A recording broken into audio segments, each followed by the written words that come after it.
Hey folks, KILT-MAN here, KILT-MAN at your services. How are you all? Hope you're all doing very, very well. And welcome to 2025. Yes, for it is a brand new year. God, what hell can this year bring us that we haven't already suffered? Hopefully things will be a lot better. But I'll be here for you regardless. Now, you guys saw the previous video.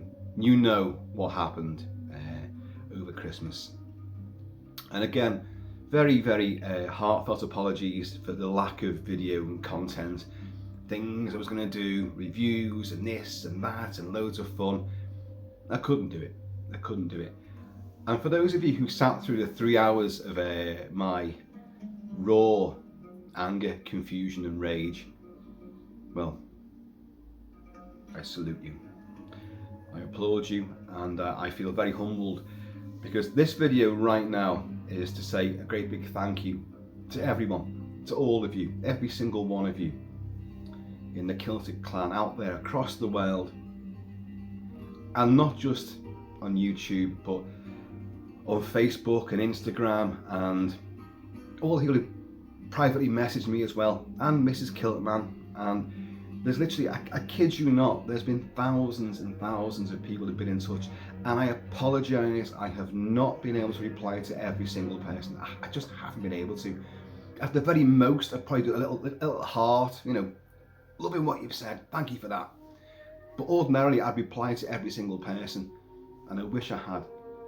In the fullness of time, maybe that will happen, but it's been such a tonic. When things threatened to overwhelm me with grief, and believe you me, I was in a deep, dark place. What did overwhelm me in the end was the love and compassion that everyone showed, which blew me away, and everybody else in the Kilt Mansion. And I know Roxy would have revelled in all the attention and the love fest for her. She was a character, she was my sidekick. I said many things in that video, and I meant them all, even the most ranting, rage-filled vitriol. I meant every word. I am not the person I was before, I am not. But with her honour and legacy in mind, I've got to strive to come back and be bigger and be better, be bolder, be more kilted, be more Celtic than ever before, and do more as well for you guys. Now, I'm not going to keep you long on this, because I say we've got stuff to do. I've got to unbox this later on. Yes, transatlantic treasure trove sent by our great friend Halloween Nerd.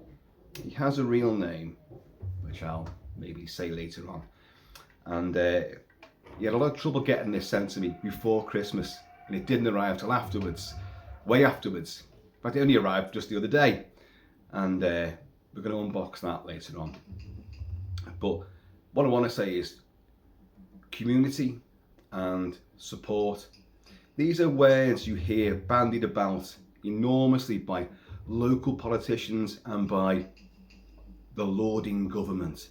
We're going to offer support, we're going to look after the communities. They're lying, they don't mean a word of it. And they use that word support all the time, and it's worthless. I have recounted this before. There was a female politician who was interviewed about something that happened in a northern town, and she said, we're going to offer all the support we can, we're here to support the community. And the interviewer said, like, what exactly do you mean by support? We're going to give them all the support they need. We're going to support them with the best support possible. And he asked again, well, what kind of support is that? We are here to support them with the support that they need. Nothing. Words, the same word, uttered over and over again like a mantra. They don't support anybody. But I'll tell you what, you guys have supported me and the Kilted Clan. Without a doubt, it was a struggle to get through. I'm still getting through it. It isn't going to end. But the thing is, it was nowhere near as severe, as excruciating as it would have been without you guys and all your wonderful comments and all the heartfelt condolences and sympathies, and in some cases memories of Roxy, because some of you knew Roxy. So I want to say a great big huge thank you, because although I've always maintained that the KILT-MAN channel isn't just about reviewing movies and merch and masks and music. It's not just about that. That's a very crucial bit of bread and butter to it, I know, but that isn't the main ethos behind it. It's camaraderie, it's banter. We may not number in the tens of thousands or the millions that other YouTubers have. What does that really matter? Whether there's you and me, just two of us, or there's 50,000 of us, we are a community and we do matter. And I've loved over the years that many of you guys, via the comments and then getting to know, you've got to know each other, and then you found each other on social media and become friends. Don't get me wrong, I know a lot of you talk about me behind my back. I know that. But I think it's wonderful. And we've all stepped in and helped each other over the last few years. We're having issues and they say about it, and that's a great thing, that they feel able and confident to talk about problems, even if it's just in the comment section on these videos. Who else would do that? You know, but they do it here. I welcome that, because if I can't step in, someone else will step in, and that's the sense of ethos and community, spirit, goodwill that we all seem to share in a world of hurt and pain and disasters and man's evil doing towards his brother, which we are just assailed with all the time. Here on the KILT-MAN channel, which talks about weapons and brutality and warfare and gory movies, but we have this sense of goodwill, a sense of humour, integral, a sense of togetherness. This works, this comes across. Now, I've always preached that, but in the last week, just over a week, it's come back to me 10, 20, 30 fold.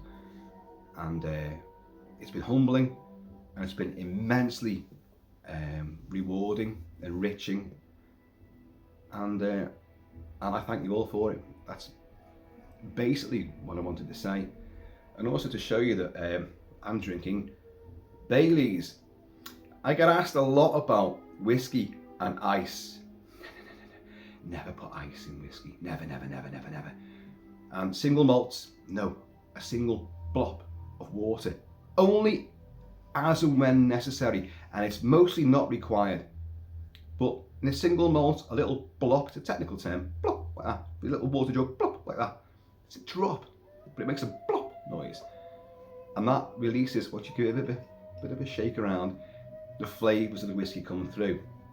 Now, all that be as it may, we're drinking Baileys, and it's been Christmas time, and I had a bottle of Baileys. And here is the remains of it now.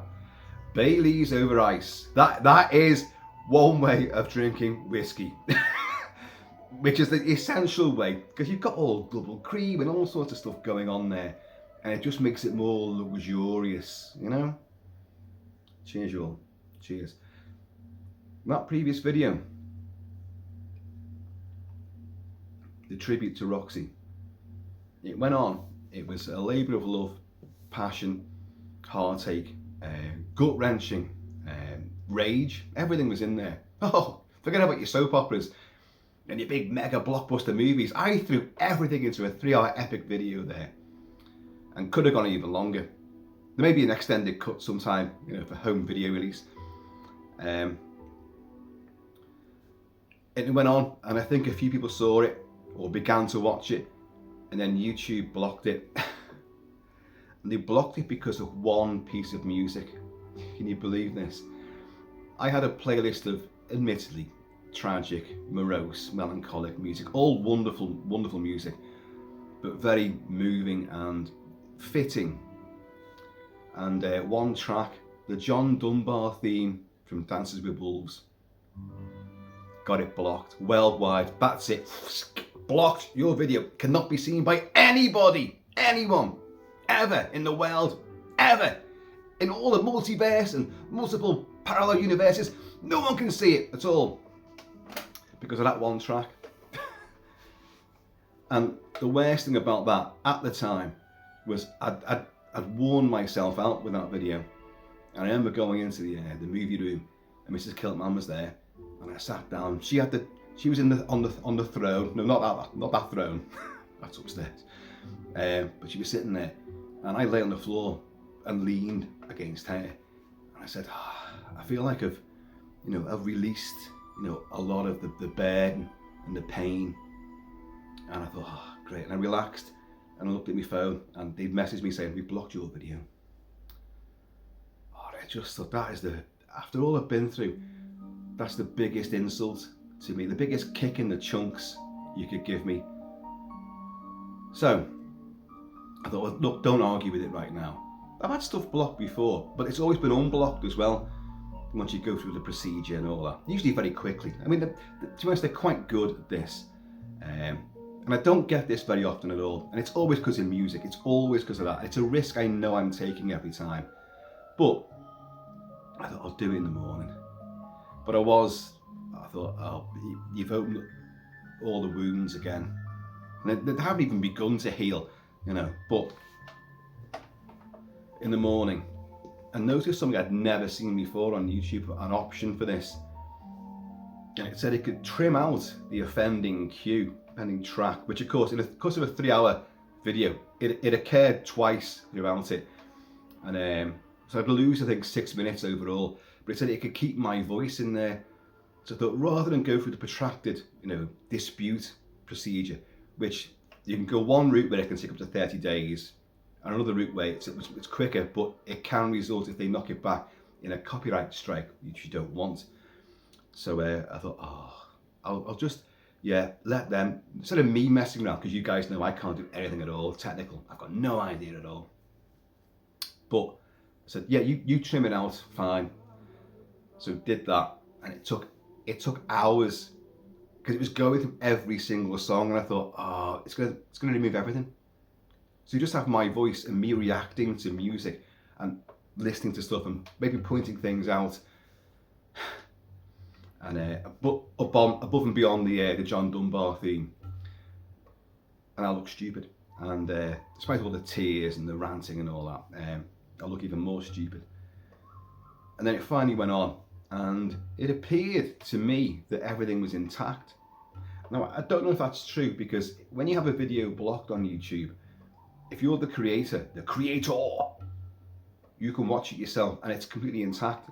There's nothing there. Everything seems perfect, apart from my face, obviously. But when you guys watch it, it's like, it's blocked. You can't watch this video. Whatever comes up, or maybe it gets muted for a certain length of time. So, but everyone I know who's seen it, I said, watch the whole thing. Everything's fine. It's all there. Didn't notice any music missing. Could hear you perfectly well. Sometimes probably wishing they couldn't, You're screaming and raging, as usual.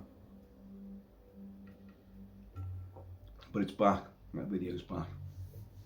And but a lot of people who know me and know Roxy, and I do the Roxy walk every day. I'm going to do it very shortly, because there's still people that haven't seen on the dog walkers. People go at different times. There's different groups of people, different dog walkers and all that. But I've been to all the pubs, all the usual haunts anyway. There's always another pub I've forgotten about, but I will catch up with that at some point. And people that I saw your video, and they've had tears in their eyes.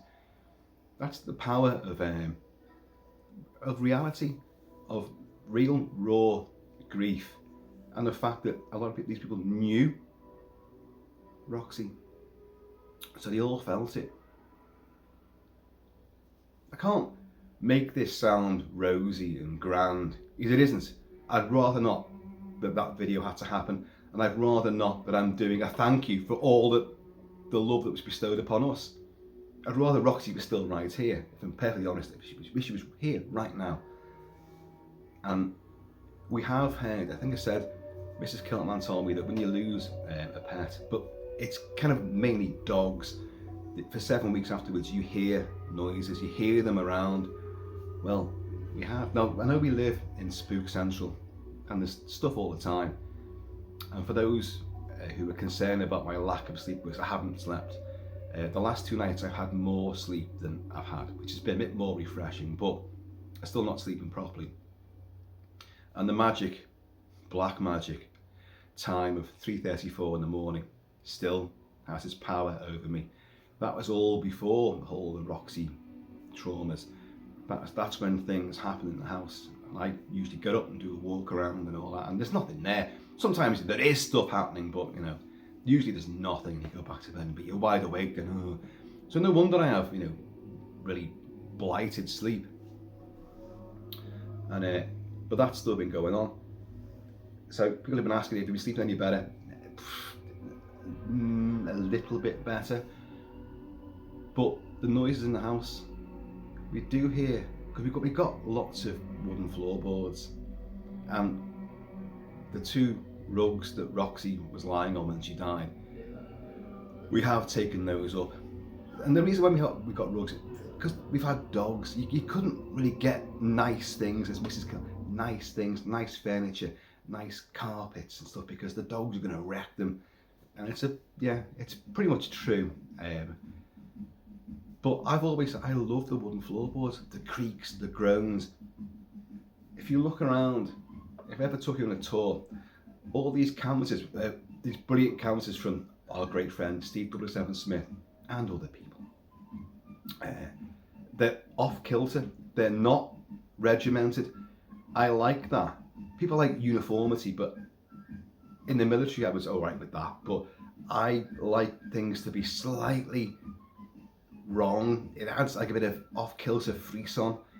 And the wooden floorboards, and the fact that these are slightly, you know, they're not quite straight and they're not in line with one another, it makes me feel like I'm on a storm-tossed schooner, and you kind of get to feel a bit uneven. Well, that may be because of the amount of whiskey I drink, I know, but I like that. So that the creaking of the wooden floorboards is something I find very reassuring. And you know, we've got acres and acres of them. Well, there has been noises on the floorboards. No one's been walking on them. The house settles. Oh, I know all of that. We've lived here for long enough to know. I know every creak, groan, moan from the floorboards, I mean. And I know when the house is settling and shifting and all that. I know when something has just made an impact on it. And ordinarily I'd be thinking, spooks! You're here to piss me off again. But it hasn't felt like that. It has felt, now it could be, it's all psychosomatic, I suppose. Or is it? We do live in a haunted house.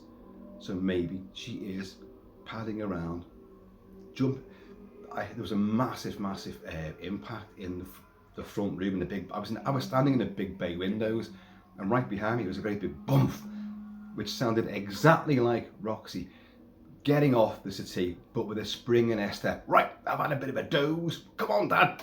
Boom. I turned around, I jumped and turned around. And of course, there's nothing there. But I felt strangely warm. I don't mean whiskey warm, but just reassured. I mean, you can all make of that what you will. I know what happens here. We all do. And funnily enough, I'm going to show you something. I hate doing that. I picked the glass up or the bottle up, and I'm about to take a swig, and I think of something else to say, and then put it back down again. No. Cheers, y'all. Oh, it is nice.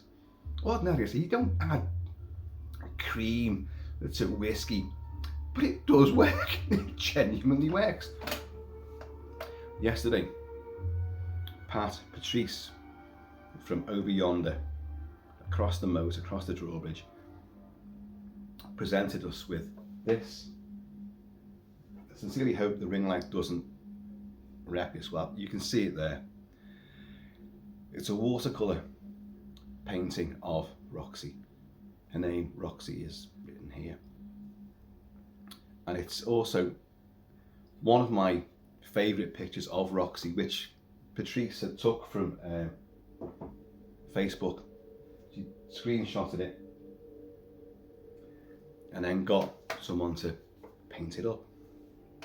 And she presented it to us yesterday, and she said, don't open it right now, let me scurry across back the drawbridge, and she said, like, open it, you know, later, and, you know, have a drink while you're doing it. So I thought, oh God, and I could kind of guess what it was going to be when I opened it, and when I thought I couldn't cry anymore, and I looked at that, and it's a picture that I used for the thumbnail for the previous video, and it's been all over Facebook. I've used it a million times because she looks so serene and yet regal and powerful and beautiful and affectionate. Everything rolled into one fairy bundle of awesomeness. And of course it broke me all over again. But in a good way, you know. But Patrice said, because I said, like, oh my, how's things been? I said, well, I begged her. I think in the video I said I'd begged Roxy to come back and visit. And I said, because we live in a haunted house. And she goes, well, we know, but so do we. And there, like, the cemetery is right behind us here.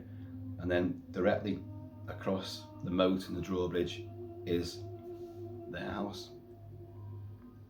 And they're haunted too, she said. Things move, noises all the time. She said, but we got used to it. And that's exactly what's happening here. So there's definitely something, there's a procession going on. Like in Poltergeist, when, like, look at them all. When they can see they all come into all these celestial phantom lights that traipsing through the house, you know. I don't know. I'm playing Joe LaDuca's score for Brotherhood of the Wolf. There is some tragedy in this, but it's a great movie. Roxy knew this soundtrack very, very well. She'd hear it all the time. She knew the film very well because it was always playing, and she'd be lying there. Oh God, you put this on again. God, can you put something different on? Yeah.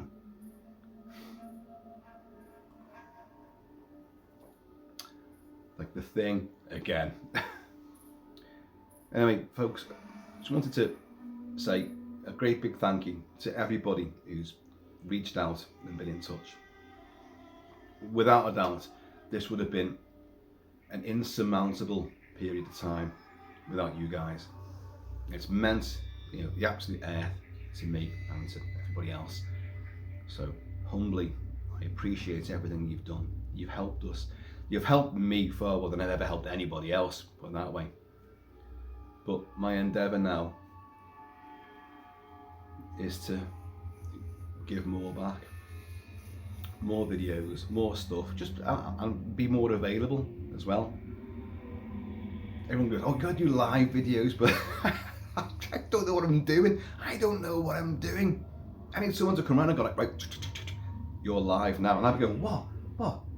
I'll be effing and blinding, and I go, oh, I'm live. I don't know. But look at this. We've got this. I know there's cult things in here. I don't know what they are, but... And he said that it's only a small box compared to what some people send. He said, but I've packed a load in there. Well, we'll open that later on.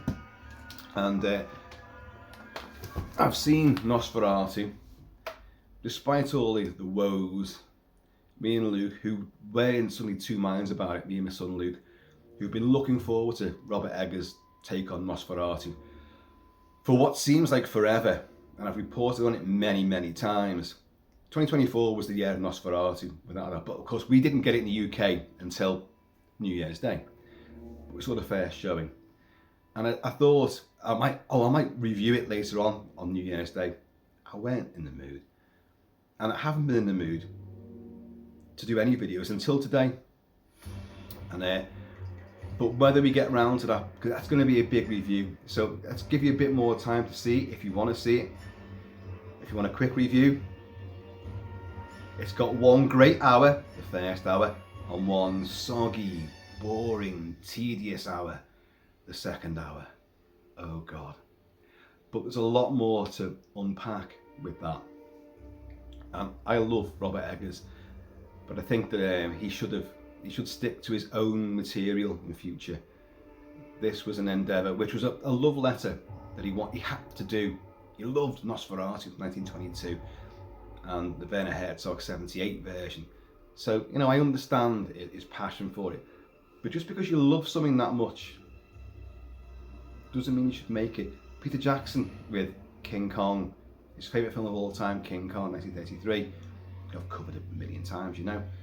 And he made his big epic overblown version, which I do, there's a lot about it I love, but he just stretched everything out, every single scene, and then added other scenes, and he made it too big, like elastic. You stretch the elastic too far and it loses its elasticity and becomes limp and flaccid. And nobody wants to be limp and flaccid, now do they? And I don't know, Nosferatu, well, no, we'll discuss that properly. In the meantime, folks, and let's get back in the saddle in between time. Please keep it Kilted, keep it Kilted, and I'm going to see you all, hang on a second. See how far, I'm never going to pick a drinking receptacle up with stuff in it and then put it back down again without taking a sup. I'm going to see you all.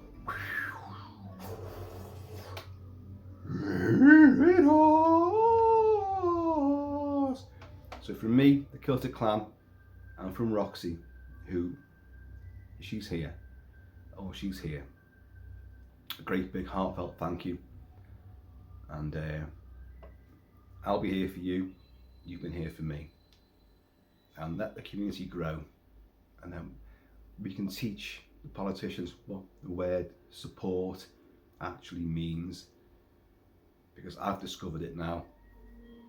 Words, comfort, thoughts, condolences, memories, a sharing of warmth. In some cases, that's all you need, you know, to get you through a horrible, horrible predicament. Folks, I'll see you all later.